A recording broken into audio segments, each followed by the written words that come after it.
आता सकाळी सकाळी बाबू तर त्यांचं काय चाललंय बघा. वाट करायचं चालू कारण पावसानं काय पाक चिखल माकून गेलता हो.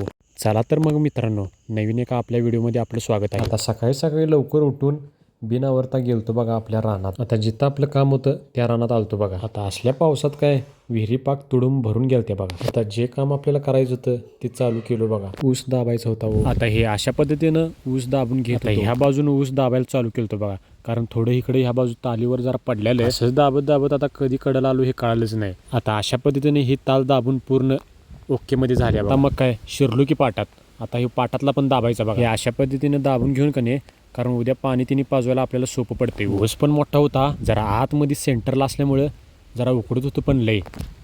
हे असं हाल होतं. सगळ्या ऊस दाबून झालं बघा. हे अशा पद्धतीने दाबलोय बघा. आता बघूया म्हटलं ऊस तर कसा जमलाय, जरा कांड्या तर किती झाल्यात बघूया म्हटलं. आता हे बघा 13-14 कांडी तयार झाल्यात.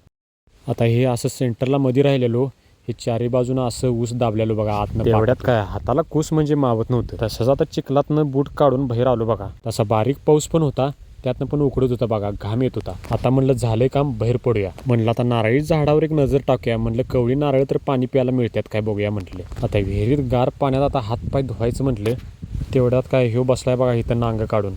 खेकडा होता. ह्या पिकानं पाहिलं तसं पाऊस झालता हो, त्यामुळे चांगलं उगवलेलं बघा. घरातनं आवरून ते गावात आलो बघा लगेच. आज आता श्रावण महिन्यातील पहिला सोमवार होता. आपल्या गावचं ग्रामदैवत दुधेश्वर देवळाचं दर्शन घेतलं आणि परत जरा आपलं आष्ट्यात काम होतं. तर तेवढ्यात गोटू गाठ पडला.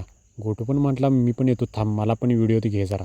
आता आष्ट्यातलं काम आवरून लगेच घरला निघालो. व्हिडिओ घेऊया म्हटलं, कारण जाता येता ह्यानी पण विचारतात हो आज व्हिडिओ पडलाय का नाही म्हणून. मित्रांनो, व्हिडिओ कसा वाटला ते लाईक, कमेंट, शेअर आणि जाता जाता फॉलो करायला विसरू नका. धन्यवाद.